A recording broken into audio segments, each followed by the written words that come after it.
Orang harus paham ini. Assalamualaikum warahmatullahi wabarakatuh. Warganet yang berbahagia, kita bersyukur hidup di Indonesia sebagai negara yang merdeka, sebagai tanah air kita.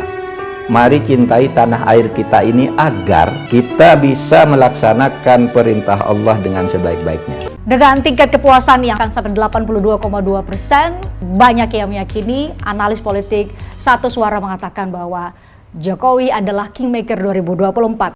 Wacana duet Ketua Umum Partai Gerindra Prabowo Subianto dengan Gubernur Jawa Tengah Ganjar Pranowo di pemilu 2024 dinilai mustahil. Sebab elektabilitas Gerindra dan Prabowo tak lebih unggul dari tingkat elektoral PDI Perjuangan ataupun Ganjar. Hal itu diungkap pengamat politik dari Universitas Islam Negeri Syarif Hidayatullah, Adi Prayitno. Menurut hasil dari berbagai lembaga survei, Ganjar mengantongi elektabilitas kandidat capres tertinggi dengan angka 30%. Sementara Prabowo berada di urutan kedua, berbalapan dengan mantan Gubernur DKI Jakarta Anies Baswedan. Selain itu, PDI Perjuangan sebagai partai yang menaungi Ganjar merupakan parpol pemenang pemilu 2 kali berturut-turut. Pada 2019, PDIP mengantongi 19,33% suara, sedangkan Partai Gerindra hanya 12,57% suara. Adi meyakini bahwa PDIP tidak akan menempatkan kadernya sebagai calon wakil presiden. Apalagi Ketua Umum PDIP Megawati Soekarno Putri telah menyatakan bahwa partainya bakal mengusung kader sendiri sebagai capres pada pemilu 2024. Tapi ada nggak sih partai politik yang kemungkinan ketika misalnya Demokrat milih untuk hengkang dari koalisi perubahan, ninggalin Nasdem, ninggalin PKS, kira-kira ada nggak partai politik yang berpotensi masuk situ untuk ngisi posisi Demokrat? Kalau melihat kecenderungan rata-rata ya, 6 partai politik pendukung Jokowi saat ini berat ya? masih tegak lurus ke Jokowi. Berat ya? Iya, jadi orkestrasi 6 partai politik pendukung Jokowi, misalnya kalau Erlangga ke PKB, Erlangga misalnya ke Gerindra, saya nggak ada soal. Itu yang bikin saya bingung sih. Wih, gila, loyal banget ya partai politik koalisi pemerintah itu. Kan ada kalimat yang sebenarnya tidak terungkap. Ini adalah hukum politik yang berlaku kepada 6 partai politik yang saat ini mendukung Jokowi dan kumpul di istana. Yang mengejutkan justru kan yang endorse pertama kali adalah partai politik yang secara histori deket banget sama Pak Jokowi. Nasdem. Iya, betul. Nah, itu yang sebenarnya membuat begitu banyak orang kaget. Ada apa dengan Nasdem? Jangan-jangan ada sesuatu yang tidak terpenuhi di koalisinya Jokowi.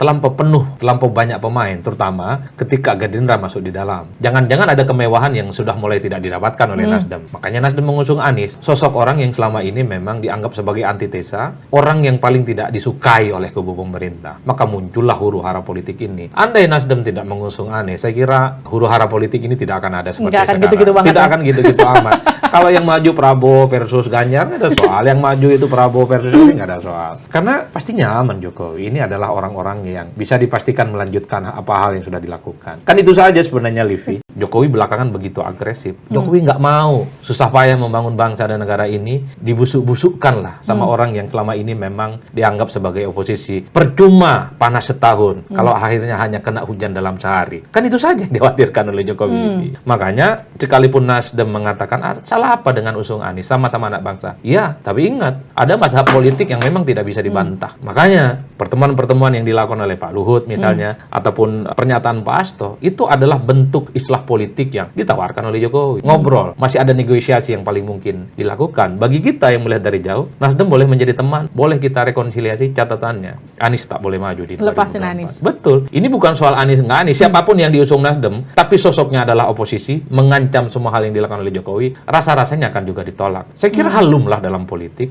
Anda percaya diri dukungan satu-satunya hanya untuk Ganjar Pranowo? Hanya Pak Jokowi yang tahu, tapi dari gesturnya saya juga tahu. Bahwa ya hati Jokowi hanya untuk Ganjar, bukan Prabowo, bukan yang lain? Setidaknya setelah Ibu mengumumkan itu, Pak Ganjar pulang bareng saya. Dan saya duduk bersamaan dengan Pak Jokowi di mobilnya, di Indonesia 1. Pak Pram duduknya di depan, kami ngobrol, dan ternyata Pak Jokowi pulang ke Solo, hanya saya yang menemani di kabin Presiden. Apa yang dibicarakan di atas pesawat itu, Mas? Tentu rahasia, tapi beliau memberikan briefing yang terlalu banyak buat saya, dan menurut saya hal-hal yang sangat strategis. Bagaimana situasi global, bagaimana kemudian ekonomi mesti tumbuh, apa yang mesti kita jaga dari NKRI ini agar tidak terpecah belah, dan bagaimana hal-hal yang sifatnya teknis yang beliau pernah dapatkan sehingga beliau menang. Semoga Allah senantiasa menuntun kita di jalan yang diridhoinya.